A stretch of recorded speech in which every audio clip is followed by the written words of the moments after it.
Hi, Uwem. Welcome again. I feel like you are a regular now at the pitch room. My name should be by the title. I know. I definitely agree. I mean, every season that we've started. So this is our third season, and every time we've started, each of the seasons that we've had, you've actually been here. So Mhm. thank you very much. And I know that we've shared you've given us the opportunity to learn from you in different topics and different things. And so when we decided to do an uncensored podcast, which pretty much is supposed to go deeper than every other conversation that we've had, it was it just makes sense that we reach out to the OG who has always supported us. So here we are again. But how are you doing? Tell me, how are you I'm doing these days? I'm doing well. Looking forward to what the new year has for us. 2024 was an interesting year. We expect that 2025 will be a bigger year for us. So I'm looking forward to it. I mean, to be honest, what were your predictions before getting into 2024? Hmm.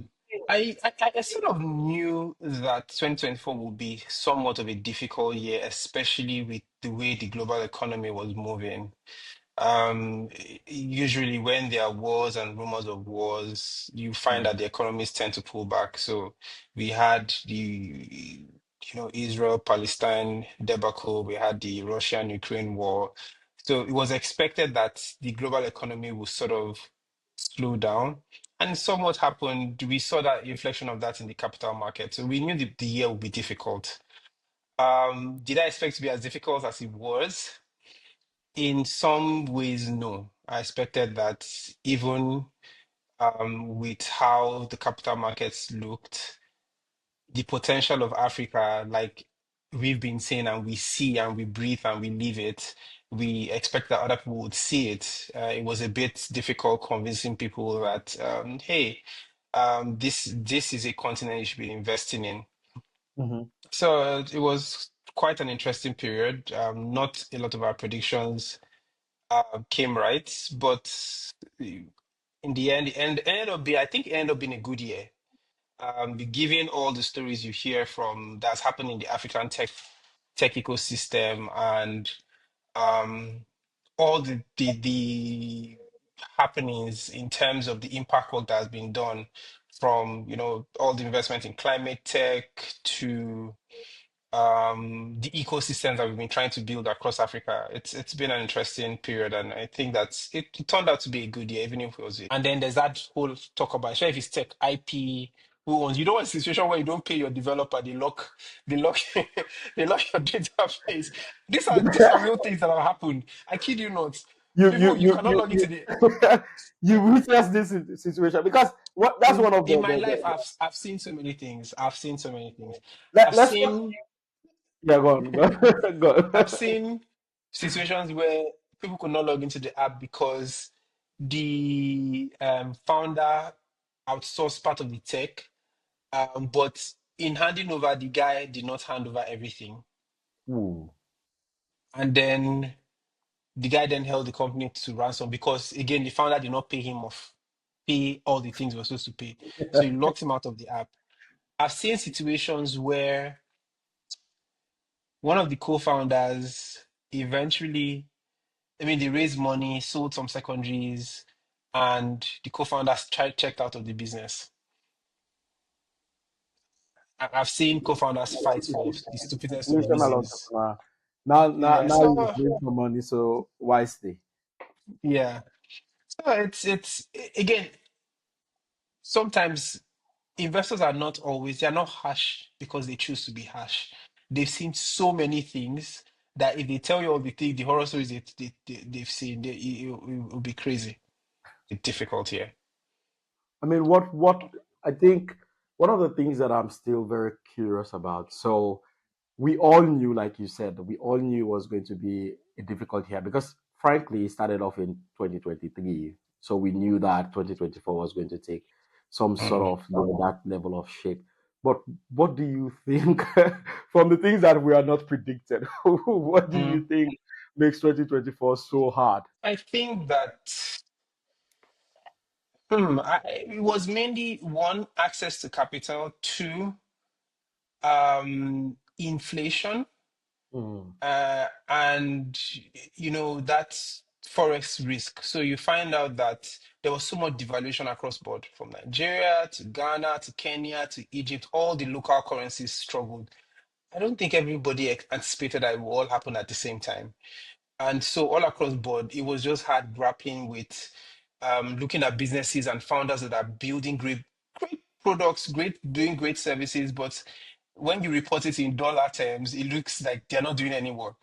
yeah. So you find the founder locally growing 20x month on month, but in dollar terms, he has not done much. He's still 1x.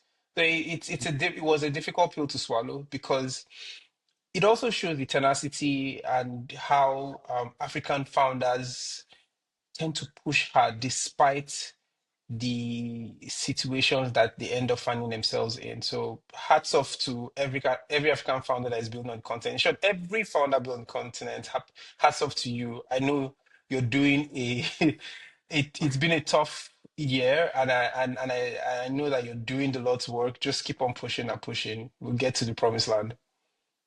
I mean, absolutely. I'm going to go into that promised land conversation. But I want to tie it down, right? So, how did this all start for you? Let's go back to UM as a boy. Like, what was growing up like, and how? Firstly, I don't believe that any one of us saw the future that we will be where we are exactly. Even if we have some Mhm. idea, but I don't believe that we could have predicted that we would be here.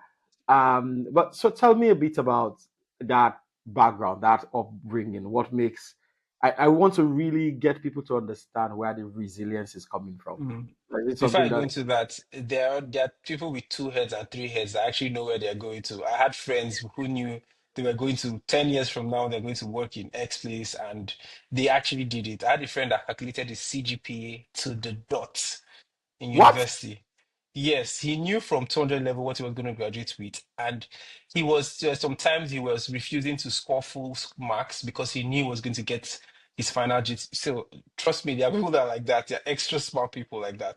But for me, I think being in the investment space was never my plan. I've always been an engineer at heart. I mean, growing up, my father and my mom used to spank me. I was screwed the TV just because I was curious. Think about anything electronic in the house. I've unscrewed it. I was messing around with the meter that was supplying power to the house. Like I was opening up my father's car and checking out the carburetor. I just like to break things down, break it and put it back. Sometimes I could put it back. Sometimes I couldn't put it back, I was about to ask I, how many times you did not put it back and together. I got into a lot of trouble. But I think that life is very interesting because you find out that the future is a sum total of the little things that you involve yourself in. So True. while I thought I was going to be an engineer, I actually wanted to be an engineer. I love being an engineer. Fortunately or unfortunately, I was born into a country where technical skills are not necessarily valued. So I did studied electrical engineering in school. At the point of my what we call my 400 level, we call CIWES, which is industrial training. You have to go and do internship in some of the companies. It dawned on me that there were very few industries in Nigeria at that time that needed electrical engineers. So I ended up interning in one of the foremost tech companies in Nigeria called Computer Warehouse Group rather. It was from there that I realized that, okay, maybe, oh, let me even take a step back. So right around that 400 level, around that time, um, I also noticed I was entrepreneurial because I like to fix things. I was fixing True. laptops for babes in school, and they were paying me for it, right? And sometimes it's the flimsiest of things. Oh, the laptop did not start, they downloaded something, Mm. antivirus, changing RAM. This was back in the days when laptops were not, didn't have SSD, so you could actually change the storage, the memory. The processor wasn't, it was easy to change various parts. It was very modular. You could change parts back in the days. Now everybody, it made it so difficult. And so I made a business out of it in school.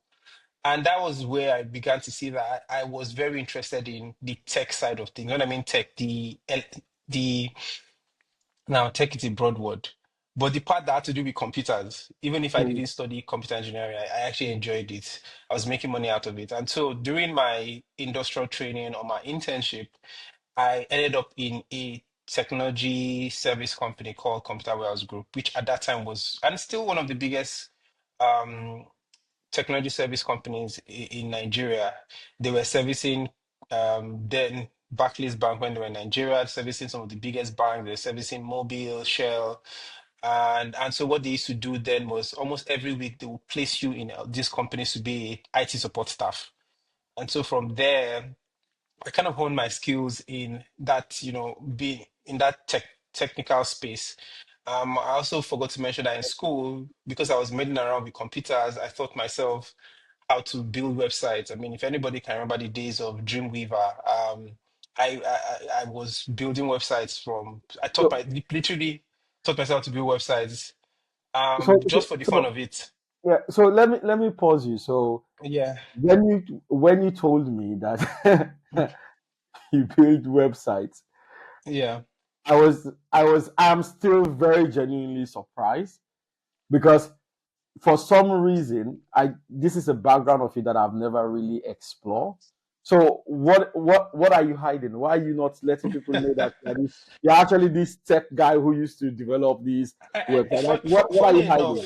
Funny enough, growing up, one of my problems post university was that I used to feel like I was a jack of all trade Hmm. and a master of none. But we know that that sentence is incomplete, right? Very. Yeah. Because of that, I failed to see that that was actually my superpower. I'm very good at a diverse number of things because I actually involve myself in a diverse number of things. And then it was as I grew older that I started specializing in a few of those things.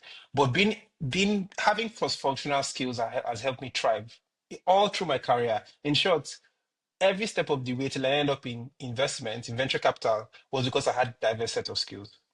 I was brought in to do X, I end up doing Y. They say, you can do Y, go and do Z, and like that. So I mean, I graduated from school, no jobs. I do you know I still don't know how I got my first job. Okay, I actually Which know how I was forgot my. I got my. I know I got my first job. I don't know how I got my second job. So I got my first job at again another IT service company. The man used to live in the UK. He had a service company in Nigeria. hmm. He and so I was. He was he.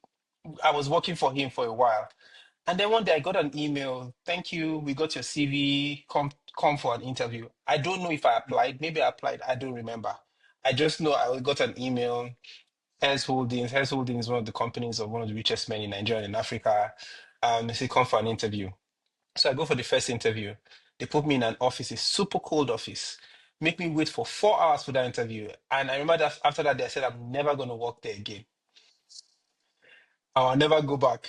And then guess what? A week after, I get a call like 7 a.m. when I'm going to my previous job at that time to say, please show up. Tony Elumu would like to meet you. So I'm like, I rush all the way. I didn't have a car, so I jump on the bike, I run there, and guess who waited for 5 hours? I waited for 5 hours again. Again. I actually think it's a power trip that wealthy men do this a lot. It's a power trip for them. Anyways, I met him. Then he says, "Okay, I like what you do. I How was see." wait, hold on. Yeah. How was it like? Because this guy, I mean, everybody knows him. You're meeting him for the first time. You've waited 5 hours to meet him. How at that point in time, what was your emotion? Was it a mixture of anger, the cold, excitement? How was it like? It was everything all in one. I was annoyed. I'm like, all these wealthy people, how dare they? But I was also intrigued, right? I mean, why did he want to meet me? So he said he saw my CV, he wanted to talk to me. At that time, I didn't know that. I don't know if he still does it, but at that time, he used to interview every single person in the firm. You can Oh, imagine the Hess Holdings group is Hess Holdings, the Tony Elumu Foundation, United Capital, UBA, Avon Medical, like a group of companies, Transcore Hotel. He likes to interview everybody. Now that is some crazy. I don't know if it's micromanagement or just crazy. He Needed to hire the best people, right? This yeah, was he like likes hard 10, best. 15 years ago. Yeah, yeah, It was yeah. a And long one time thing I ago. respect about him, and it's something that one of the skills I think I have, and I wish I carried from him, is he knows how to select the best people. That's something from him. He knows how to pick the people that would go to war for him. Anyway, so I do that interview, and then I subsequently have to do like three, four, five interviews with So different wait, people. So we hold on. said, Even yeah, after you've met him, there yeah, was like five more to yeah. He go. will tell you, oh, there's this guy in UBA, go and meet the CEO of UBA. I mean, the MD of UBA. And the MD of UBA will interview him like, "Oh, I like this guy. Okay, go and meet something, something." That's how he used to recruit back then. I don't know if it has Mm. changed. So he gets like the various perspective of everybody.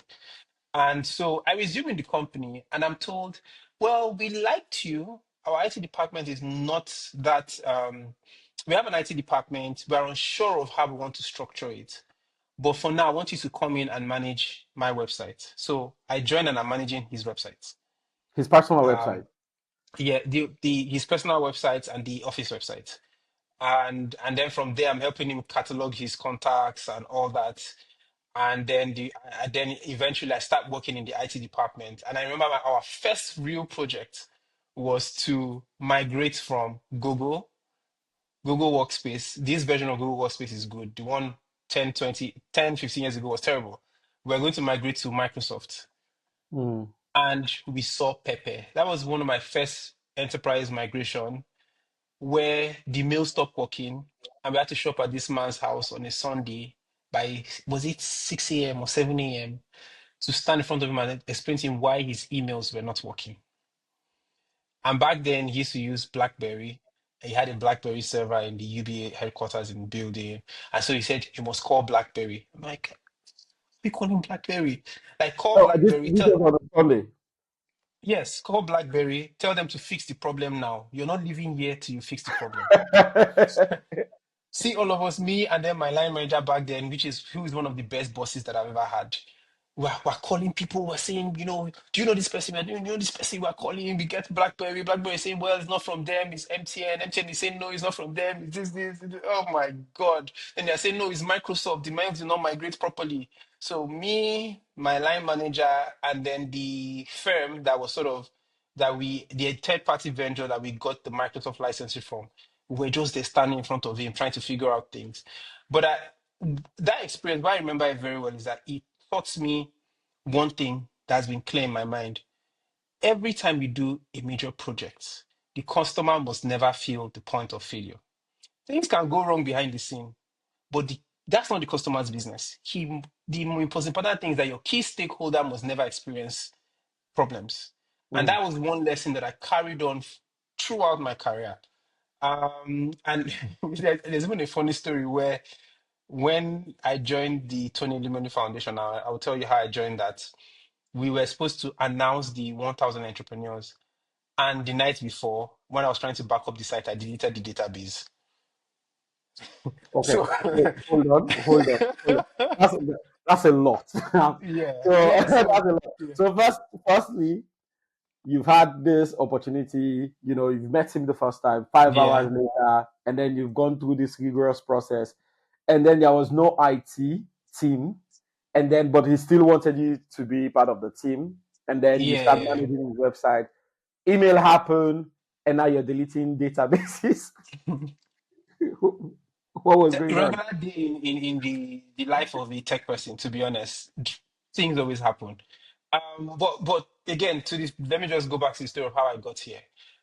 I did this job well, and I want to believe I'm a very efficient person. I'm a hardworking person, and while doing that, because from university, one of my interests was also building community of people. So Mm. in university we handled we and I can beat my chest and say we organized one of the best tech week in university. We brought people in, we did so many great things.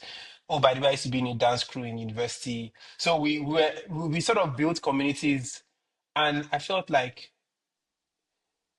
at that time, that was when venture capital started making a name. So we're talking 2013, 2014 in Nigeria. And I felt that everybody was looking for the best stories, but nobody was talking about all the things that were going wrong. And I felt like there's so many things that were going wrong in this space.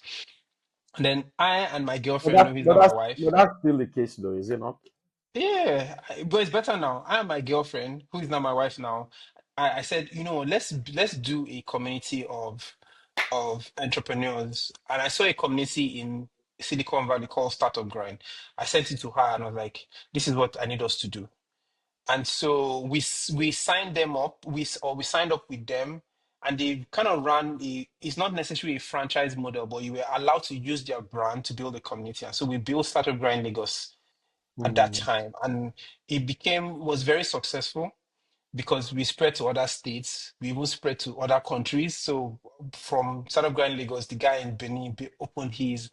I think the guy in Accra also attended ours once. I was like, I should go and pull this off in Accra. So we're wildly successful. Now, while doing that, some of my colleagues in the office were like, you seem distracted. To them, I was distracted because how am I doing tech in the office? And Outside, then I'm doing, building yeah, community for entrepreneurs. yeah.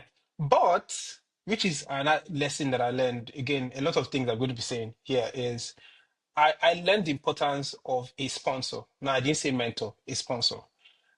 At that time, he was Tony Elumelu wanted to expand what the foundation was doing. And I remember a meeting with him where he was saying, I want to expand my impact. Right now, what I do is give people scholarships and place Mm. them in jobs within my company, but I need to do more. People are always asking me for money. I give out a shitload of money, and there's no impact to it. So how do I make sense of it? How do I put this thing together? And, and then he ran into Paminda, who you've met. Sometime I think he traveled to London, whether Paminda sent him an email. I can't remember the chain of events. Anyway, Paminda joins the foundation. Paminda notices that I do this stuff outside work. Paminda tells Tony Lumulu that we have a role within the foundation. We are trying to build an entrepreneurship program. I think this guy It's is our the guy guy. to lead it. And so one day, I'm called into the meeting room, one of those days where you're tired, you're hungry, so I walk in the meeting room, I'm seeing there's this long table in the meeting room, people on the left and on the right, and him at the center. He's sitting at the head of the table as the boss that is. He says, go and sit on the other end. God, what happened? You don't want to fire me. What did I do wrong this time? So I sit in front and he says, Paminda just recommended you for this role they were trying to fill. Tell us why you're the best candidate for the job on the spot. So hold on. So by that time, did you know about the role in the first place? Did you I knew know? about the role. I knew about Were the you, role. were you already interested? Were you thinking about it before I didn't you got think I the was going to call? get the role. My own job at that time in the organization was to handle the tech infrastructure. So everything in infrastructure, I knew that that was me. I was going to do Mm, that, me and the IT team, because we like to build stuff internally. A lot of things that you see in the program now, we were doing virtual stuff before virtual became a thing. We built a platform for all that before even people realized that, I mean, Zoom was there, but before Zoom became mainstay in 2020, we built something like that in 2014, 2015. Like we were very tech savvy. We were executing internal projects and the likes. Anyways, so I'm there, I stammer and I say all sorts of things. Only God knows what I said. I know I came out of that room and in my mind, I'm like, I probably bombed this thing. I can never get the job. Why did they even think of why did Paminda put me on the spot like that? Guess who got the job the next day? Me. And all of a sudden I go from being tech to actually running a program, $100 million program, $100 million endowment that was supposed to fund, train, and mentor 1,000 entrepreneurs every year for 10 years. I did this for 5 years. So we're supposed to do 10,000 entrepreneurs in 10 years. We did 10,000 in 5 years. This was 5 years of sleepless nights. This was one of those periods I said I deleted database of this. We were supposed to announce people the next morning. I wanted to back up because I was like, I need to make sure everything is good, good, good, good. I deleted database. I did not sleep at night because we were trying to restore the site backup. Because again, it goes back to the simple principle. When you are managing stakeholders, the key stakeholders must never experience the problems that happen at the back end. mm. Even if there's fire, the customers don't care. Think about it. When you're using your banking app and you want to send money, do you care if there's fire in the server room? No, no, Exactly. You just want to log in and send your money. And that was yeah. one principle that stayed with me all across the years. Anyways, did this program for 5 years. At the fifth year, I felt like there was so much more we could do. So, granted, it's actually great. And at that time, it was so, and even till now, it's good for people to have seed capital. We're giving $5,000, $10,000 at that time of risk-free money. You are not supposed to pay back, no interest, nothing. We were going to take you to a 12-week program, train and mentor you, pair you with a mentor from world-class companies, from the JP Morgan, from the A and Y, and founders within the ecosystem. And then at the end of it, you write a business plan. Then we review the business plan, and then we run some DD on you to make sure that you're doing all the things, and then we deploy the money. But all that process sort of, again, remember how I said these little things that lead you to where you are today. All that kind of process, in a way, I didn't know was going to prepare me for venture capital. What it did for me at that time was that it made me dissatisfied with how we were supporting African founders. It made me see that there was so much more to supporting founders than money. Money is important, but guess what? When you talk to second time founders and third time, they'll tell you that money is great too, but there's so many other things that is required to build So, a great so business. yeah. So before you leave that Yeah. conversation, right, I want to bring you back into it and into the Tony Elumu Foundation Entrepreneurship Program itself. Today, I think it's a household name. Everybody applies for it and the scale of it.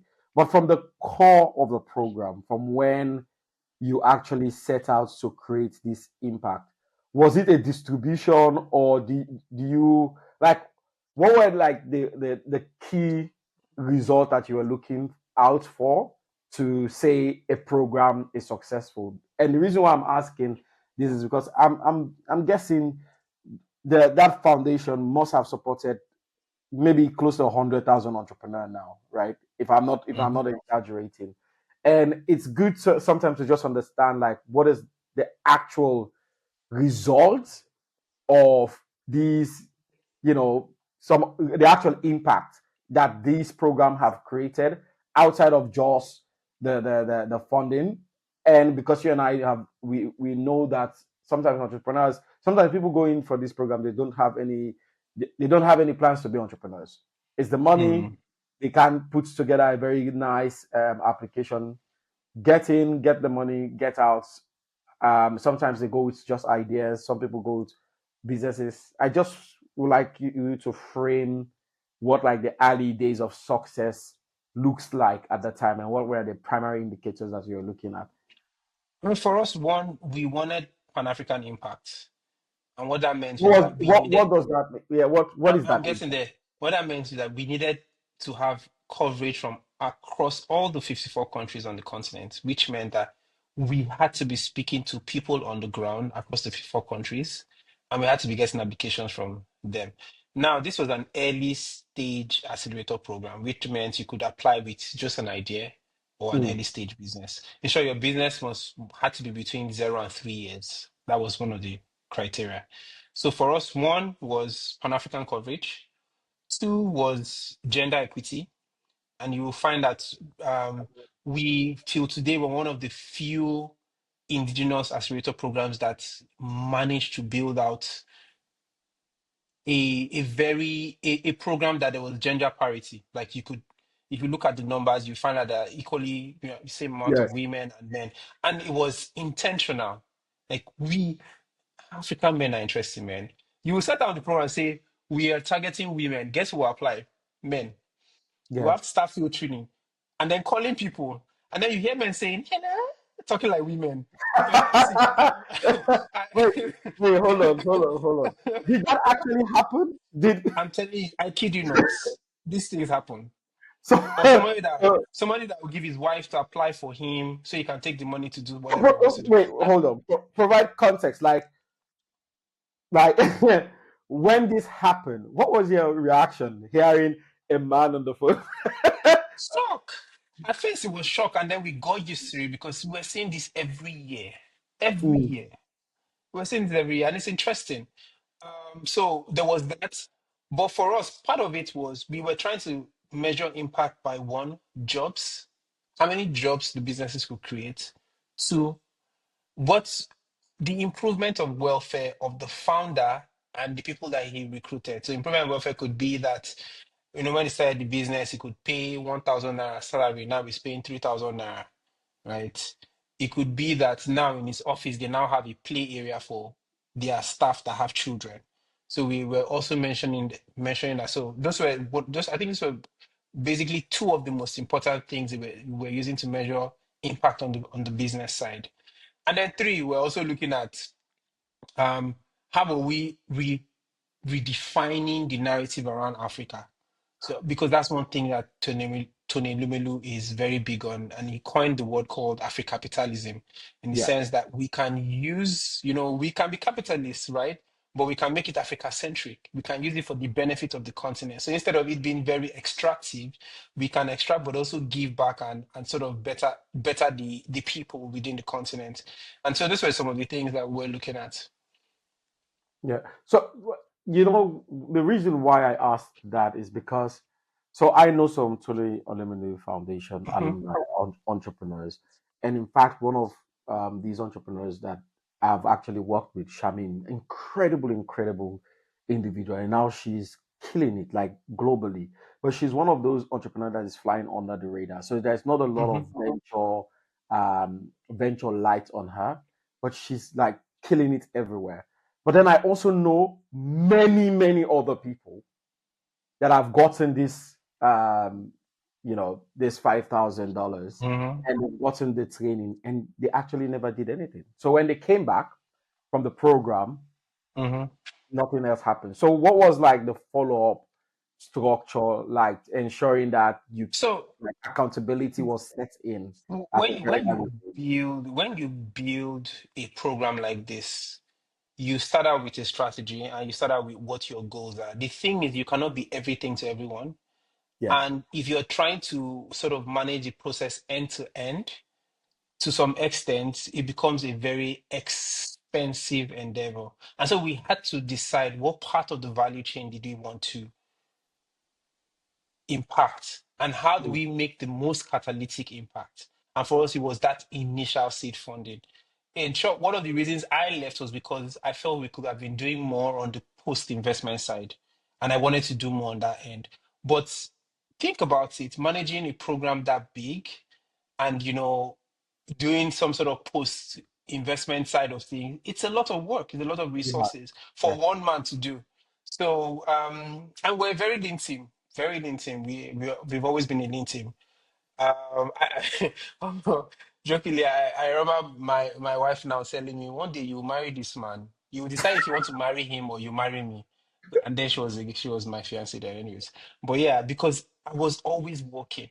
My WhatsApp till today. Sometimes I'm afraid to go to my WhatsApp because I still get messages from Tony Lume entrepreneurs from 3, 4 years ago on my phone. They still send me messages because it's like everybody in the world knew my number. Everybody will call me. People do because different time zone they'll call you at the worst hours. They're calling to complain. I can't log in. I can't. And when you find out why they can't log in, it's because they forgot their password. Why are you telling me? Right? So it's people management is it can be hard. But You that's know, how you know. That's how you know that you're doing a good job. That's how you know that and jokingly, you the reward provided for an good answer. work is more work. Yeah, So the I the mean, better I got, the more work I got. So clearly, clearly, but yeah, yeah, it was a very ambitious program, to be honest. And I don't know anybody on the continent that has done it at that scale. And no, obviously, there will be people like you've mentioned, and I know I've run into some of them who started out who did not even attempt building business. But the other people that built their business failed on their second or third business. In short, at the fund that I currently lead investment, two of the founders that we recently invested in last year are Tony Lumiere entrepreneurs from 2019. So you can see that there's that catalytic influence on the ecosystem. And their business now is like a pivot from what they were initially building years ago. hmm since And since yeah. since you left the program, I know that you still do see what's happening in the impact because I think it's still one of the most prominent programs. There's a call out right now. Mhm. What makes a candidate successful to go into a program like that? So I am just assuming. So the assumption here Mm. is everything remain the same because if you build the foundation, the credibility and everything, so the assumption is everything. I recognize that you're not India, but it would be Mm-hmm. really good because I believe that there are some people maybe who will bump in this podcast and they would like to know what makes someone successful in applying for a That's program for like that. that program, yeah. I think the first thing was you have to ask yourself, does the business even make sense? But So are what you does trying to sense say mean? What does sense mean? first? I'm guessing that is it viable at all? Are Mm, you trying to sell, um, say a winter jacket? This is hypothetical example. Are you trying to sell a winter jacket in Somali, where mm. it's most likely hot, right? I is it scalable? Would it be possible for you to scale the business, say from one your geographical location to another one, or from one country to another one? That was also very vital. Are you actually solving a critical problem, like a problem that a lot of people were experiencing? That was one of the other criteria that we were looking at. And I think this is not necessarily a written criteria, but it's a skill. How well you present your solution.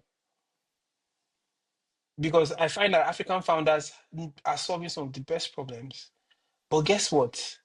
When you say write it down, It's what a you problem. see, yeah, and what exactly what they're trying to solve is it's not the same thing. So that was a That's skill, and it. I find that people really struggle with that aspect of actually putting down what they were trying to do on paper and making it make sense for people to review. Because again, it's a very rigorous process. So imagine, I remember the first year we received, was it about 20 something thousand applications? The next year we received over 40. The next year we received over 80,000 applications. And you have to select 1,000 people. So how you present is very important. Um, yeah, that was pretty much it in in the simplest of ways, right? Is it scalable? Is it viable? Does the business make sense? You know, I hope. Yeah, that was But it. is the best entrepreneurs out there? Are they the best business plan writer? Are they the best, the Absolutely presenter not. like that? Not, Yeah, but if you're going to be a great entrepreneur, you have to learn those skills. I'll give you an example. Everybody knows Mark Zuckerberg. I'm using Mark Zuckerberg because he has been in the news of recent. If you look at Mark Zuckerberg 10 years ago, Zuckerberg didn't even know how to dress. He didn't know how to yeah, speak. now it's coming. It's flyer Now, now. exactly. So the best entrepreneurs always have to build that, what I call it is, we say a soft skill, but they have to build that side of them, knowing how to present, knowing how to pitch, knowing how to write. You just have to do it if you're going to be a great entrepreneur. But yes, starting out, most entrepreneurs, a lot of great entrepreneurs don't have those skills at all. In Do you? short, one of the things that vexed me initially when I got into VC was that I found that very great entrepreneurs were penalized for the stupidest of things. I remember Yeah, sitting in an investment early mistakes. situation, and then somebody said there was a typo in the deck, so this Yeah. person is not, attention to detail is bad, so they are not going to invest. And I was like, but the business makes sense. It has traction. But but you get my point. Yeah, Yeah. you can't play with these things. Yeah. No, no, no. I absolutely agree. We're going to come down into that venture because there's a lot of questions that I have. But before we move on from from your days at TEF and moving on, where do you see TEF as a program in the next 5, 10 years? Do you think they will launch an investment vehicle or follow up investment vehicle? Like, what do you see happening? What is the potential, or what do you see happening? I This is honestly purely don't know. hypothetical, by the way. Honestly don't know. This is supposed to be this cohort is supposed to be the last cohort based off the 10-year plan. I don't know if they're going to extend it. I'm not part of the organization again. But one thing I know is with Tony Elumu is that he would always look for other ways to scale impact and other ways to give back to the continent. So maybe at the end of this year, we'll know what the next stage or what the next plan is. Hmm. Um, but I believe that it would also, again, he will also, there will be something that gives back to or funds founders of businesses across the continent. No, I absolutely agree. I mean, it's such an amazing program, right? It's one program at least that actually start getting people excited about entrepreneurship Hmm. in general, because I think it's one of the very first indigenous program that actually gives money to people and say go chase your dreams, more or less. So Yeah. you left TF because Hmm. you wanted more. I mean, you're someone who always look for more. So from TF you went into venture capital. Yeah, I jumped into the Why? world So of hold on. I I Why? Why? again, Why? remember how Why I is said it that? you? Well, Why one, not I start up? spent Why not start up a system where you go and train other entrepreneurs? Why did you? I honestly don't know. I think being in the process of building out that the Tony Elumu program, fine-tuning the learning content, watching founders build and grow their business struggle, watching founders drop out, seeing the difficulties with building business across the continent, I felt like I could do more, and maybe venture was where I felt I could make the most impact. But remember how I said that your life is a combination of the little things that you do. Remember how I said I Yeah, was leading a community of founders. yeah, you start up Now, drum. one of the people that we invited to speak to the founders, guess who that person was? Maya. Ah, from Ingress. This was from Ingress, and this was years ago before I even thought I was Before, going to go into venture. by that time there was already Ingressive, or this was Yeah, before. Ingressive was not a venture capital firm at that time. Ingressive was more of a market entry firm. They were bringing Y Combinator, GitHub, and the likes come and tour the Lagos entrepreneurship ecosystem and Africa generally. Okay. Um, and so I left Tony Elumu Foundation, and Maya reached out to say, "Oh, you have experience doing XYZ, XYZ. I'm thinking of building out a foundation because right now I'm having a new vision for Ingressive Advice. It was called Ingressive Advisory. She then wanted to float a venture capital arm or formalize a venture capital arm and then a foundation. So she was like, you worked here. How about coming here to come and consult and project manage the execution of what will be the foundation? I mean, yeah, Ingressive for Good, which was like the what do you call that thing? NGO.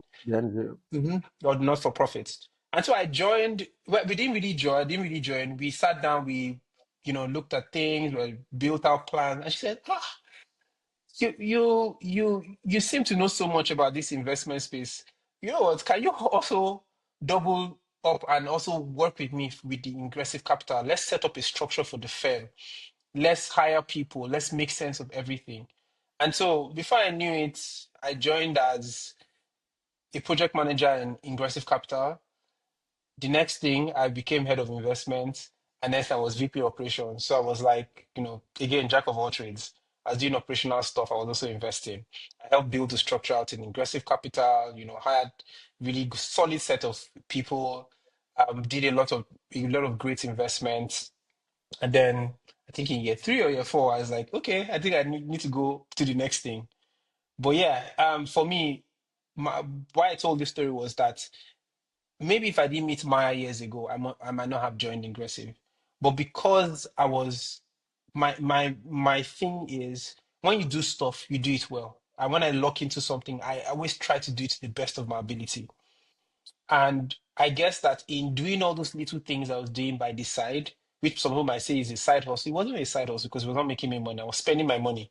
Mm. Um, for those that lead communities, community building is actually expensive. It's an expensive process because you're committing to paying for space. If you don't have sponsors, you're buying food, you're inviting people, all those yada yada things. I was doing all those things because I was passionate about it, but I didn't know that somehow I was building the path through which my career was going to grow. When you build the community and if things don't go well, people come and tell you Exactly. how foolish you are. So one of the things that I wanted to explore, and I've been meaning to ask this for a very long time, electrical engineer background, Hmm. and then you go into tech infrastructure management, and then you become a program manager running entrepreneurship program at Tony Elumu Foundation, and then Ingressive, and then you are consulting there, and then you get into investment, right? So recently, I was sitting down with a friend of mine that I mentor from time to time on um, her career path, and one of the questions she asked me, and I'm going to ask you that is, looking at your journey up until when you get into investment, it doesn't seem like you follow the traditional finance, understanding all of these complex models path. So how did you do it? I made Google my best friend. That's just reality. I spent time Googling stuff, reading stuff, and being close to people that were open to sharing things with me. And I think that that's a hack. And unfortunately, we don't live in a world where I think there are very few people that share things from the bottom of their heart or share things to help you grow. And if you find those people, don't lose them. Like, always try to be part of their lives and always try to add value. And that was my hack. I remember I would be in meetings and I would just pull them, I'll be Googling stuff because I'm just hearing all sorts of things. I'm like, what is going on? Because I came from a world of philanthropy and grants, right? So tech, philanthropy, grants, and then I'm in VC and they're saying all sorts of CTA, LTV. I'm like, what is going on? And it was like Greek. And I'll be honest with you, it took me a year plus to even get my feet, understand what was going on. Mm, But the thing is, if you're open to learn, and the investment space is a space of lifelong learning. I tell you for a fact, not everybody knows everything. You will find people that have spent years in industry sometimes coming to ask you questions. Yeah, so everybody's learning, especially for African VC. We are all learning. The models that work in the US don't necessarily work in Africa. So we're all learning. We are learning as we go. We are learning as we do. And it takes me back to that point of imposter syndrome. So I knew I was smart. I knew I had the drive, but there were times I'll get into the room and it just felt like I would belittle myself because it felt like this is a new space for me. These guys have been there. They're speaking all the jargon. In fact, one of the things that helped me in my career is being able to simplify jargon. And that's why founders ended up liking me. I'm not going to come and sit down with you and be telling you all the big. I will break it down in the simplest of ways. And one of the things that helps me and I say helps me in venture capital is how I learned to build relationships with founders the way I was doing at the Tony Elumu Foundation. So across all funds, meet any founder that you know knows me, will tell you that I'm okay to talk with. Um, so I joke that I'm the founder whisperer. Like, founders like to tell me things. I will just sit down with gist. I will know how to, ask the right questions to get the right things, get the correct answers that I can use as a fund manager to make sense out of our strategy. And then finally, you know how they say fake it to make it. I don't necessarily believe in fake it to make it. I believe in be it to make it, right? Every day, do something that helps you make it, helps you get there. If you know that you are new to the world of venture capital, for example, sign up to a newsletter that talks about venture capital. Every day, read one article on it. mm, When you hear a crazy word, open Google and search. Now we have the chat GPTs and all the rest. You can actually build out a learning program from chat GPT. mhm. ChatGPT, build out a 4 weeks program that helps you understand the world of venture capital. In week one, I want you to cover this. In week two, I want to cover that. At the end of the 4 weeks, I want to be able to understand XYZ concept. I promise you, it's going to do a great job for you about telling you all the things you need to know. And then don't be afraid to ask for help, ask questions, because that's the only way you learn fast. But is it likely that also, because also sometimes getting the right people, knowing the right people can be a challenge. And sometimes even reaching out to these right people, the imposter syndrome alone can cripple you to actually reach out. So, for example, someone sees OM online. Nobody knows that OM is like really this super cool guy. So, by the way, I feel like I'm one of the luckiest people in the world to have the opportunity to actually call you a friend. But then when you see yourself online, do you think it's easy for people to actually reach out and say, Oh, I "Oh, actually sometimes I make it difficult to reach out. as you can imagine, because of my job and because of the amount of years I've done this, I get to meet so many people. And I tell people, you can send me a message.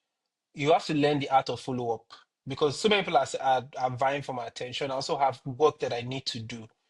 And so sometimes if I don't respond, people think that I'm ghosting them, but it's not the case. Sometimes, so it's weird because I'll pick up my phone to respond, and then the next thing, something else takes my attention, and that's it. I didn't respond.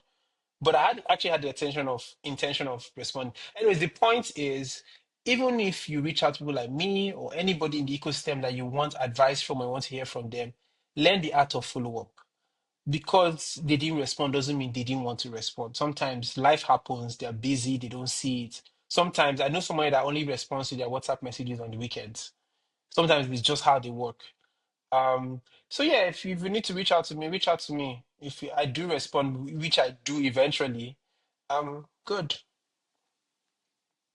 How many follow-ups is too much? How many also how many follow-ups is enough? And how many is spam or being I in think user? I think it depends on what you're asking for, what you want, and again, it's an art, right? I, and finally, the mistake I see a lot of people make is for a lot of people that are let's say senior in the ecosystem or that have so much value. So many people are very extractive of them. Everybody wants something from them. Have you asked yourself what can you do for them? Because I Yes, promise you, if you do something for them, you get their attention. Sometimes it's just engaging. Sometimes it's just showing up in somebody's LinkedIn post every week and commenting and saying, "Oh, I liked what you said about this, but I think, in short, let me give you a very interesting example. I don't know if you'll be okay with me sharing it. My wife has done several stuff with Seth Godin, the marketing genius. How did she meet Seth Godin? You might ask. I think it was during COVID. Seth does this thing where he writes a letter every day. Guess who was arguing with Seth when he sends letter? My wife.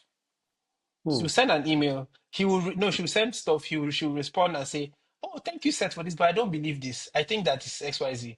Who does that? But because of that, he took a liking to her. He noticed her. That's some sort of value because again, he's creating content. He will be happy that somebody is consuming the content. Yes. It could. That's why I said it And could then just be also the commenting. person is not only consuming but happy to provide a genuine feedback.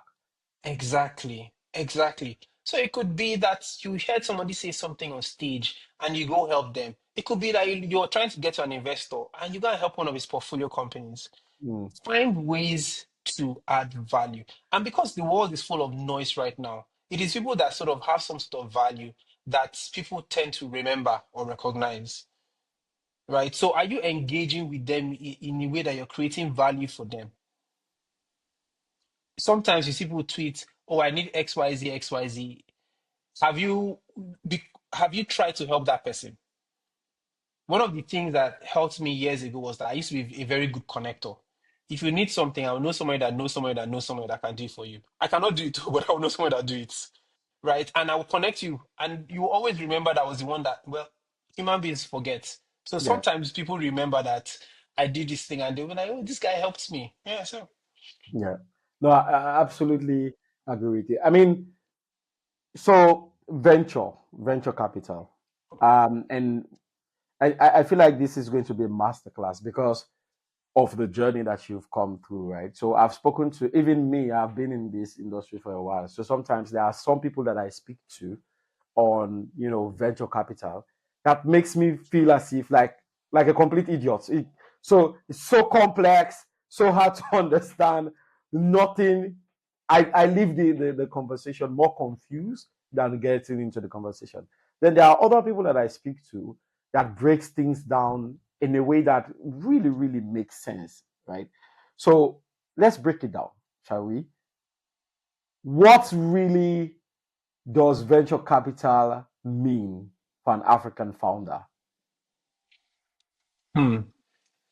Let's go back to where the concept of venture capital started. It started from, and I'm just going to make it as simple as possible. The idea when people would go and prospect. So they needed to take their ships and go to a new land and go and look for gold or look for precious metals. And they'll go to the rich folks or people within their reach and say, give me XYZ to buy supplies so that I can travel on the sea with my ship for X number of days to go and this far away land. And when Hmm. I come back with the spoils, I will distribute it to you. I That did was the not know that. original. That was where the idea of venture capital started. Right now, for African founders, what does that mean? It means that anybody that is giving you money is giving you money because they want big returns, not small returns, big returns. So the question you have to ask yourself as an African founder is my business venture backable or is my business a small business? The problem is I see so many small businesses think or small business founders think that they are venture backable businesses or they are outliers. Venture capital exists to fund the outliers, the guys that will bring extraordinary returns. So if you know you cannot bring extraordinary returns, don't go down the venture capital path. And I tell people that you don't need to take VC money. I know it's hard to build a business. I know it's hard to get loans. I know, but see, VC money comes with a lot of responsibility and stress. And the more money you raise, the faster you more you lose your company, you lose the ownership of it. In short, venture capital is the most expensive type of finance for anybody that's trying to raise money because as you raise money, you lose a bit of your company. In short, I don't know, there's this company in South Africa. Was it South Africa? They sold, was it South Africa or UK? Sold for how many, a billion or something? Or was it a huge amount of money? And the founders got zero. Zero. Because they barely Okay. own their company. Okay. Wait. Hold on. Mm. So how? They were raising. They didn't own enough of the business. And They then the also, as structure you of it. raise huge, yes, they were diluted, Mhm. and you know how some investors, which is why I say don't take money from everybody. Not Yeah. all money offered to you is good money. They came with some funny terms inside their, this Yeah. thing that they want 3x, 4x of the money they've come in. But so by the time they had done all that distribution, And you they have came to to the pay them founders. first before. Yeah, you have to pay, yeah, liquidation preference. So, anyways, you had to pay all those guys first, and then the chain that was remaining could not, it didn't get to them. So, again, not all business should take venture money. If you know you're an outlier, be ready to build like an outlier, which means you're not looking at growth 2x every month. You're looking at aiming for 20% month on month to 100%. You're looking to be able to return whatever was invested due to you in you 100x Mm. at the end of the day. And reality is that there are not many businesses that can do that. So ask yourself, if I cannot get venture, how else can I raise money? Should I look for grants? Should I crowdfund? Should I take loans? Or if I'm not at the level where VCs will find me important, what can I do to help me build a proof of concept that would enable them see me as interesting or enable me look interesting to them? Then you start looking for grants and accelerator programs and the like. But again, venture capital is not for everybody. It's a lot of work. There is a demand that comes with having to grow exponentially, which means that you move from just looking at raising money to actually managing people. And between you and I, managing people is one of the hardest things you can do. And you see, these are the skills that African founders don't necessarily have because we're all okay. Let me not generalize. So my wife tells me I should stop generalizing. Particularly Nigerian founders, we are very we say we are oga led business, one man business. We want to be in charge of everything. We want to micromanage from A to Z. Yes. But when you start scaling, it's almost impossible. You have to learn to delegate. When you see that delegation thing, most founders struggle with it. But there's a stage where you have to start delegating, which means you have to invest in recruiting the best team that can run the business so that you can drive the vision while other people do the rest of the work for you. But isn't the problem is I don't know whether it's a chicken and egg situation because here's the thing, right? So number one, getting the best people in your business is very expensive. I think you and I know this, right? It's very expensive getting the best people in your business. but at the same time, you need them to be able to go to the next level. And you need money to get there, right?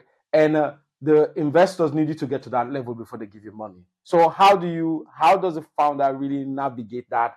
Because it looks very complex. There are founders that are very lucky, but for the majority, it's really a very complex thing to do. So it means that most of them are caught in the situation where they have to actually do everything for such a long time that delegation becomes almost impossible to actually do. So how would you advise a founder to approach that, given that they don't You have you and they yeah, still need the talent anyway? you're correct. It doesn't look complex. It is complex. That is why you, if you want to be an outlier, you see complex challenges as things that you ought to do. When you start out in business, you start out as a generalist, a jack of all trades. You have to do everything. You are the customer support. You are the one writing code sometimes. You're also going to search for partnerships. But as you grow to effectively still do each of those functions, other people have to take responsibility for it too. If not, there will be drain. And this takes me to one point that a lot of African founders, again, it might be privilege, but a lot of founders don't think about mental health or their general health. You find, you look at African founders and in 2 years, they look like old men. It's not their fault, it's just the situation. But you have to learn to start delegating some things. You can't do everything on your own. I understand though that part of the problem is the level of talent that we might have available sometimes doesn't match the kind of roles that you want to fill. And so you have to always be, looking over your shoulder and watching people. But there's something that one of my ex-colleague, now she runs Advantage Health Africa, Bimbola, used to say is treat people so well that when they leave, they're your biggest ambassadors. But when the opportunity comes for them to leave, they'll rather stay. Yes. Oof, that's a People good one. management is really, really hard. Most people are not born with that skill. You learn it, which is why, business coaching actually exists. Go and sometimes find the coach, find the mentor, find somebody that can talk sense into your head. Find somebody that you can actually throw problems at. If you have the money, you can go as far as paying for it. It is not easy to be an entrepreneur. It's not easy to build a great company. Keyword here is great. If you want to build anyhow company, you can do it anyhow. But a great company it comes with a lot of stress. Interestingly, again, I'll use Zuckerberg as an example. There's this whole talk about how his company culture is changing and how he has tried his, and I know why he's doing what he's doing anyways. But Why? Facebook became one of the most efficient businesses. I'll get there. It was because of Sheryl Sandberg. And Sheryl Yes. Sandberg created a culture in the organization. If you're not building an organization that can operate without you micromanaging them, your business will not go far. It will not go far. Now, to the point of Zuckerberg, Zuckerberg is going to, the FTC, right, is after him because of the different things he has been doing with WhatsApp and Instagram and Facebook. And there's a possibility that they might ask them to break up Meta as an Oh, organization. So he's playing the political long game. He's a smart man. He's a survivor. There's one person I can tell you who remembers during COVID. Was it during COVID that they said Facebook was going to that Facebook would not do well? The stocks plummeted after they had cancelled that was it Libra that their their metaverse. cryptocurrency, yeah, Is metaverse, and is a metaverse. yeah, so metaverse had issues. Then their cryptocurrency had issues. Was it Libra or something? I can't remember the name. Yeah. But guess what? Their stocks are trading at all-time high. Mr. Zuckerberg knows how to play the game. Whether you hate him or love him, he's a master at that. But anyways, all people I've mentioned, guess what? They have great teams. Elon Musk that goes around making noise and being the face. And I don't advise African founders to be like Elon Musk in terms of making the business brand your brand. Elon Musk actually employs some of the smartest people In the world, yeah. in the world. Yeah. So you can't do it on your own. Yes, I agree that at the beginning you cannot afford the best talent, but sometimes you have to build an organization where the talent grow with you. And unfortunately, you will get to a level where some talent will not be able to continue with you. You will have to let them go, whether you're friends or not. And those are decisions you have to make because you are a founder. You chose that life. Or else, go and work in corporate. And in my honest experience, from philanthropy days to VC, I think people should just go find jobs and stop being entrepreneurs. It's not for everybody. I understand that situation forces you to be a founder, but I think getting a job, getting an experience in a job will do you a world of good than just jumping to build a business. Situational entrepreneurship is what is very common in the continent, actually. Yeah, Because obviously there is not a job, so the only means of survival is starting a business and yeah. seeing where it goes. But it's also quite so. Let me go back to this issue of talent, right? I'm just very invested in it. So we are no Elon Musk, we are no Mark Zuckerberg. In fact, we are not in Silicon Valley. We are in the continent. So today, most of our talents, our really top talents, can compete with the best in the world. But Mhm. these really top talents are also, we are competing, African entrepreneurs are competing with the rest of the world, with the biggest companies in the world to actually keep these talents, right? And so, as an investor, when you sit down and then you're thinking about that, looking at, let's say you're looking at a pitch deck and you're looking at the team in the pitch deck, what level of expertise are you actually thinking with the mindset that this entrepreneur might not necessarily have the money to go get like the best of the best, but what are the indications that this team that I'm looking at can execute on the vision that I hope will give me my 100x? Number one, it's a team that has complementary skills. And this is very important and a very important point because what I see a lot is founders try to recruit people that look and sound like them. Mm. So you have replicas of the founder all around, but they're not complementary. They just, and it goes to people management. So the team has to have complementary skills. And part of my due diligence, I actually speak to a number of the team. Sometimes I speak to the low staff. I remember doing due diligence in Rwanda and going to speak to the reception at the front desk, because I want to understand what the culture is. I want to understand how all of you fit together, how all of you play together. Then, in terms of the skill set too, there has to be square pegs in square holes, but also skills that will complement each other. All of you cannot be all you can all be technical people, right? Say if your business is a software company, there's no salesperson, then who will do the selling, right?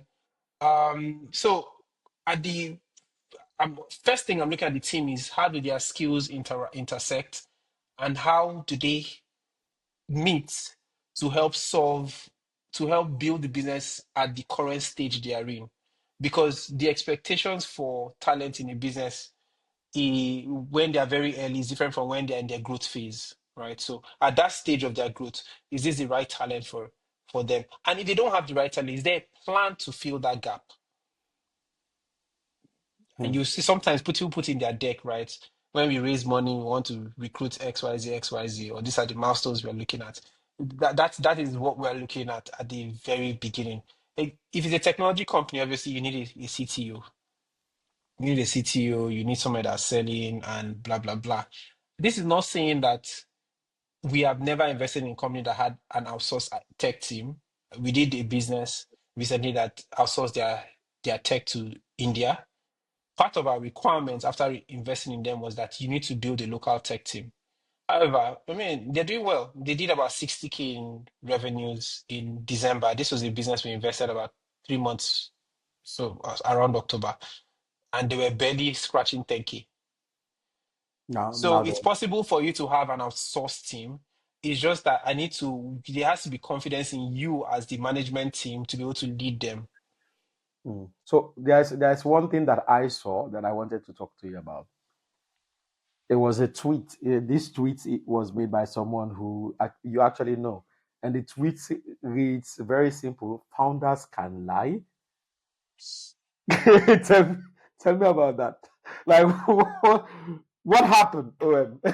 Yeah, Because you just had to for use you you had to use to my get to tweet that against level, me. for you to get to that level, like what happened? I mean, I'm not expecting you to to name names or whatever it is, but Yeah.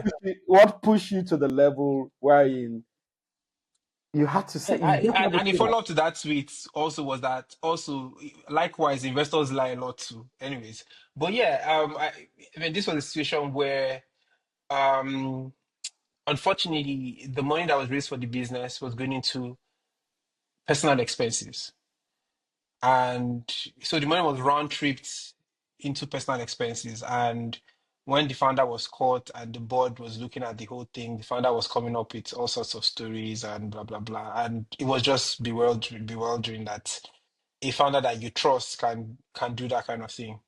So it was just that. So there is there's an intention behind that, right? Yeah. Um, I mean, we had like a big news in the continent where this founder raised about $50 million or so plus, and then you know 8 million of that money also disappeared, went somewhere, was paying himself about I don't know 10K, 50K per month or so. When investors make that type of investment, what are the things, what are the checks that are available ensuring that the money that is raised is actually being used in a in an in a very efficient way? Because at the end of the day, you are also just custodians of other people's money, right? And so when I saw that, the first thing that came to my mind, and I saw the news, I don't want to mention the name here because that's not what we Mm. do. But when I saw the news, the first thing that came to my mind was, is it possible that this has been happening without the investors involved in this company ever knowing? Or is it that they knew, but they they just didn't care enough?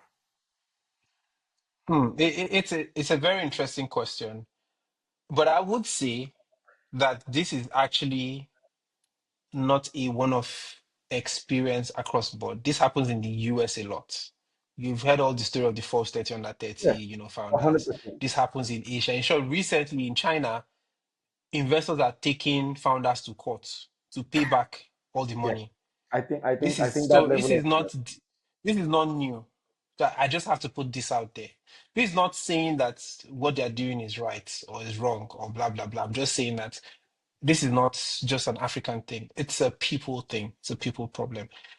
Now, to your question, if investors just, if there is complicity in their doing their work, I would say that the reason why we saw a lot of this in the last 2, 3 years was because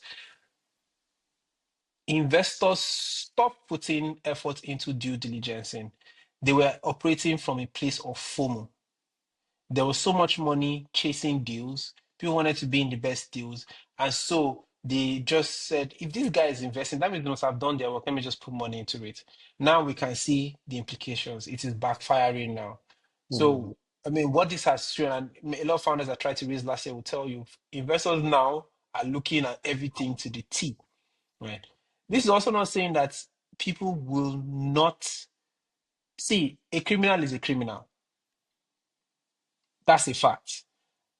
One of the stories that one of the big stories that from Ghana, the D guy, he yeah. was cooking his books right from the bank, right? Mm.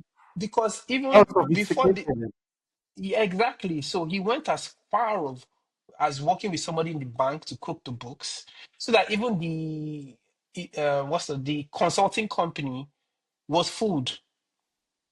So a consulting The auditing company, you yeah, the mean? auditing, yeah, exactly, was food. So sometimes this happens, which is why, again, I tell people that investing is a people business. We're investing because we trust in you and we trust that you will use the money we gave you to do the right thing. We are going to put the checks and balances as much. The board is going to ask for, updates almost every quarter. The investors are going to ask you for updates every month. But the reality is, at the very early stage, because you're not a publicly listed company where all your transactions have to be out there in the open. Sometimes people, circumnavigate all the checks and balances and mess things up. Unfortunately for it is that this closes the door for so many other well-meaning entrepreneurs that are trying to raise money. And so investors now become risk averse and stop taking chances on people. So And where you see people like this, please call them out, mention their names, because the more we hide them, the more people will think that that's the where, best where, way to where, build businesses. where is that guy? Like, where is he? Where is he today? I don't know, but you'll probably end up in jail soon. Mm. Is he like in hiding? Is It's it like probably in a hiding. It's probably legal in hiding. illegal thing happening? It's probably in hiding. So things like that is also why investors are a lot more stricter these days, right? Hmm. So this lead me to a question, like a very burning one, which is the type of deals we're seeing, right? So, what are some of the pitfalls for the founders in some of the deals? Like, do you have things that you don't do, but you've seen other people do that? If you know the founder, you could say to them, "That's not too a too okay thing to sign into." And the reason why I'm asking this, OM, is because I've had, well, I wouldn't call them friends, but I know founders who send me some term sheet and I looked at them and in just that gut feeling, the way the language is worded, I know somehow that this is going to be a problem.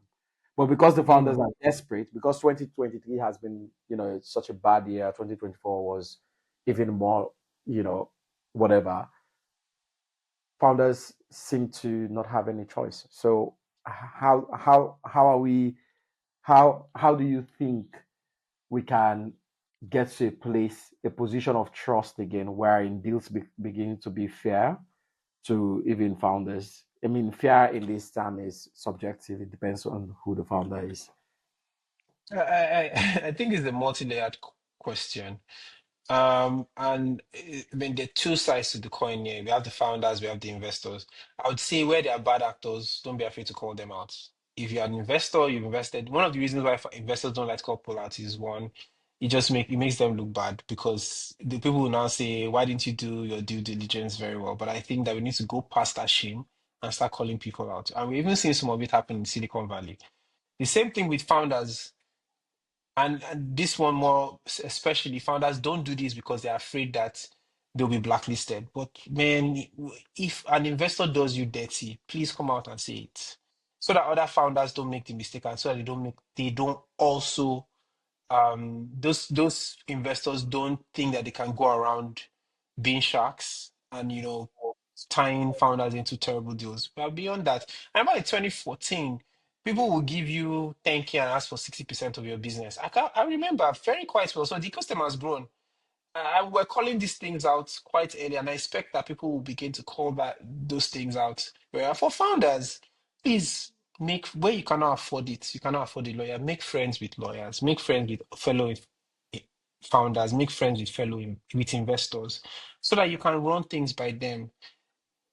Nothing stops you from, writing a friend that is an investor and say, "Oh, I just got this deal from this, and they're asking for this. What do you think about this?" Interestingly, one of the most powerful things I heard recently was not recently, but last year and the year upper was when you ask for money, you get advice. When you ask for advice, you get money. Yes. Yeah. So don't be afraid to ask for advice. The worst you will get is no. The worst you get is I'm too busy. But Yes. don't just jump on every deal. Remember how I said earlier, not all money is good money. Not all deal is great for you. It might look good. I remember again 2023, 2022, founders, there was so much money in the system. Founders were raising at outrageous valuation. I remember telling somebody, this valuation is high. Oh. He was like, well, this lady investor from the US is willing to do. They went on and did the deal. Now they are raising a down round because they can't even meet up with the valuation that they signed on to 2 years ago.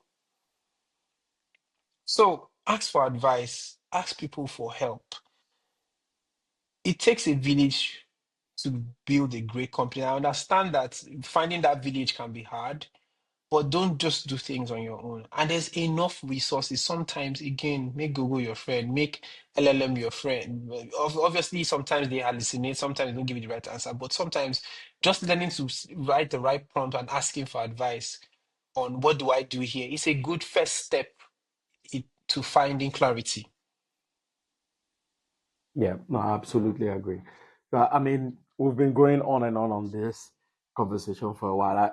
I just want to, start coming into, let's start bringing this together, bringing it Mm, to a wrap.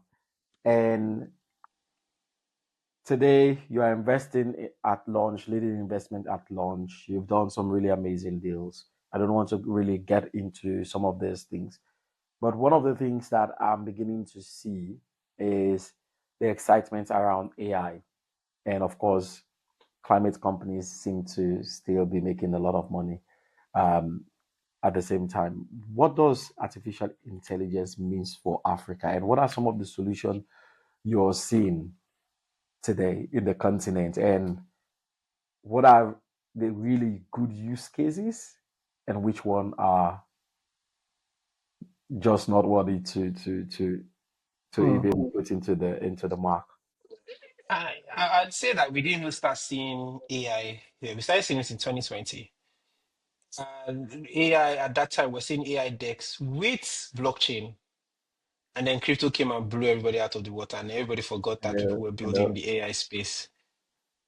Um, I think for Africa, we the way we are currently positioned, we are not positioned to compete because apart from the fact that we don't have the resources to build, or each of the ecosystems around the continent doesn't have the resources to build a foundational learning model. And when I say resources, power. Because to run those models cost a lot of from power. Imagine recently you heard that Google wants to start investing in a nuclear reactor just to yeah, power their models. You need talent. I'm not saying we don't have the talent, but we don't have many of them co-located in a particular region that have specialized skills in this. Then there's the regulation and so many other things. But I think that the space we compete in and the competitive advantage we have is data. Most of the world does not understand or do not understand African data. And you know why? Because fundamentally, we don't even know how to keep our data. You're Sierra Leonean, right? Go to ChatGPT, type in your local language, switch to your pidgin, and then switch back to English and tell it to interpret it. ChatGPT is going to write rubbish for you. Because guess what? They don't understand. They don't know how to even code switch African languages. They can interpret the most popular languages, but they're not trained on African data.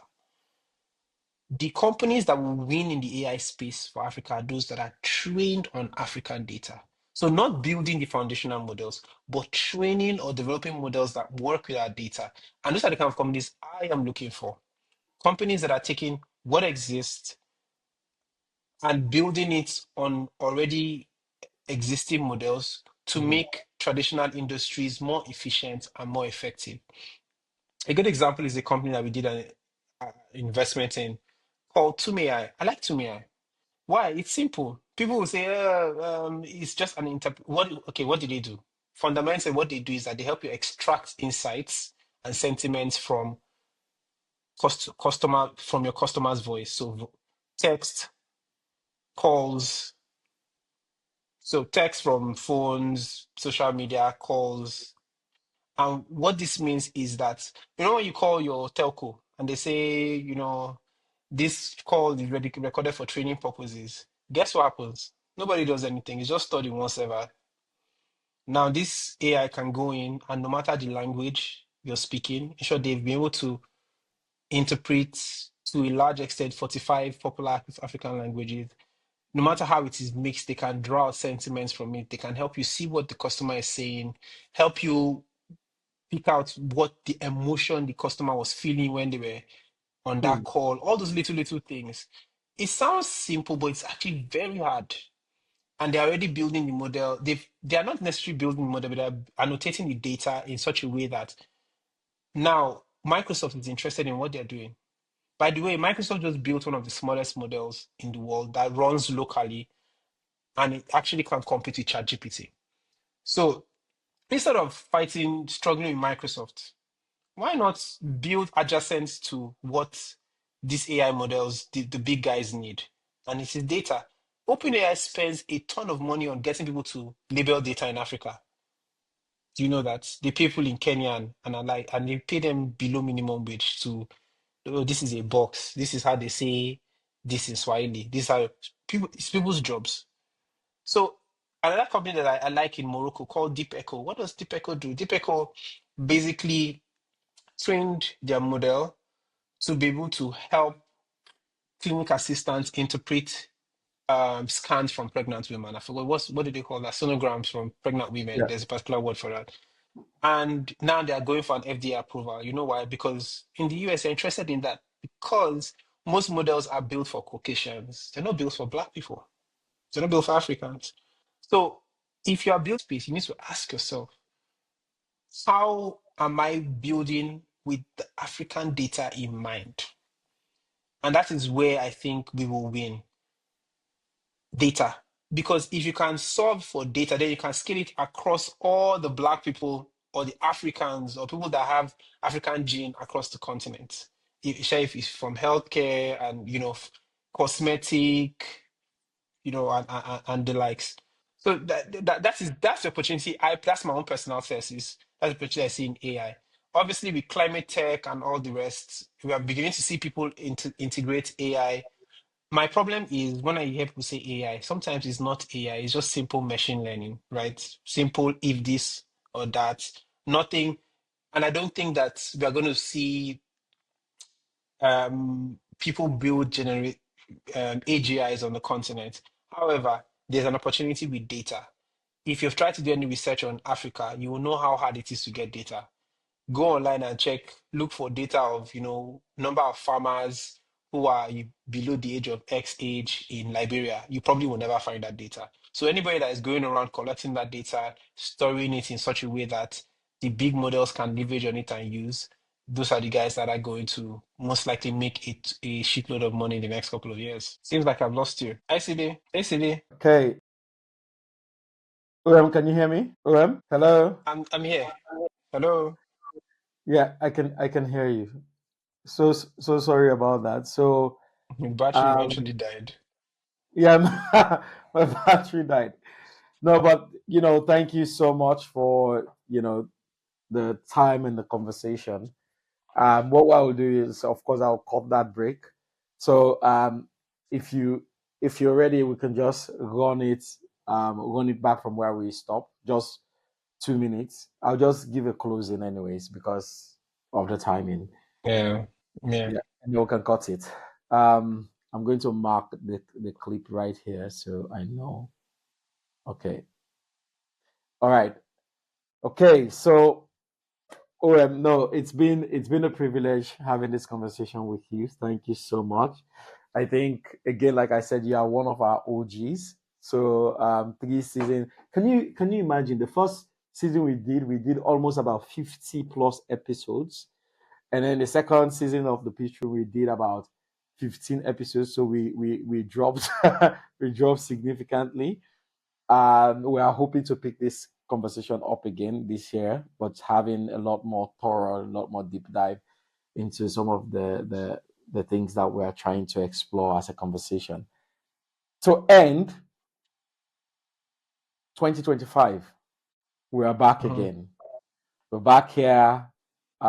We predicted for 2024, and it goes. I don't. It goes even deeper than what we most of us had thought. The problems were even much more intense. What are your outlook for 2025? I think for 2025, we'll see more consolidation. So we're going to see, when I mean consolidation, like, mergers and acquisitions between similar companies, sometimes just to stay alive. not necessarily because they want to expand to other markets. Just that's the best way for them to stay alive and still create more value for their investors. But also to scale, we're going to see more businesses try to figure out to leave their home markets because of the devaluation and them trying to manage currency risk by looking at other markets. We're going to obviously see a lot of AI infused into normal traditional businesses. Again, people complain about this, but the reality is we're still going to see a lot of investments in fintech or financial services because at the core of it, financial So we just services like is that. Yeah. broken in Africa. It is really broken, really hard.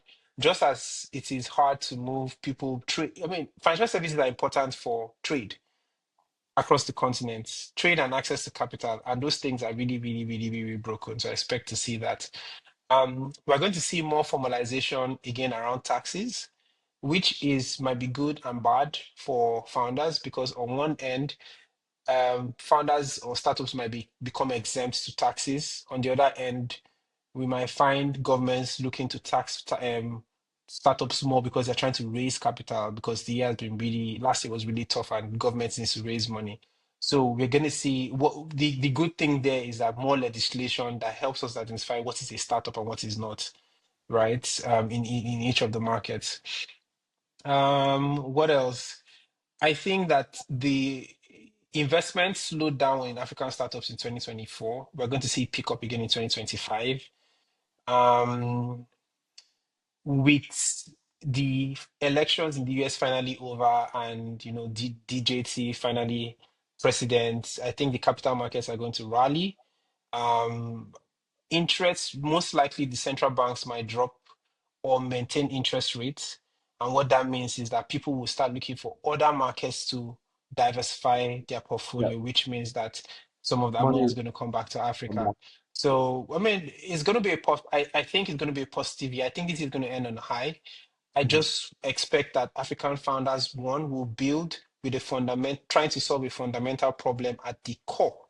Not just any problem, not the problem that you and your family feel, a problem that a large section of the market can feels and are willing to pay for it.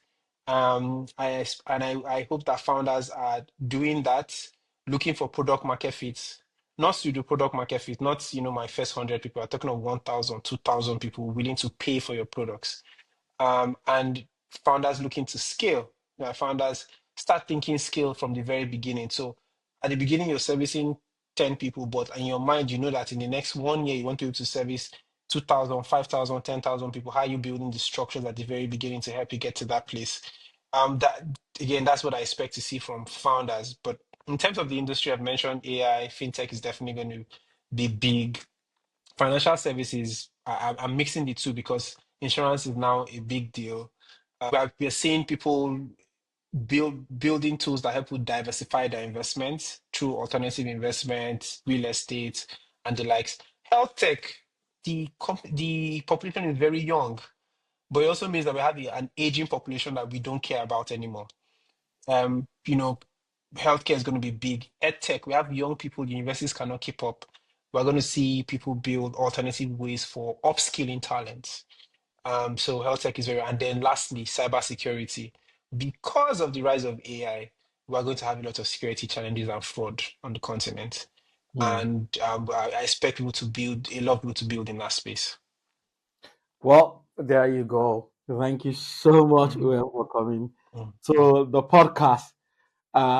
This is our first episode for 2025, and it has been a privilege to have this conversation with you again. I'm going to let you go now. We don't believe in final words because we always chat, but thank you so much for being here, and thank you for coming and joining me to have this Thank you conversation. for having me. Have a All wonderful right. day. Bye.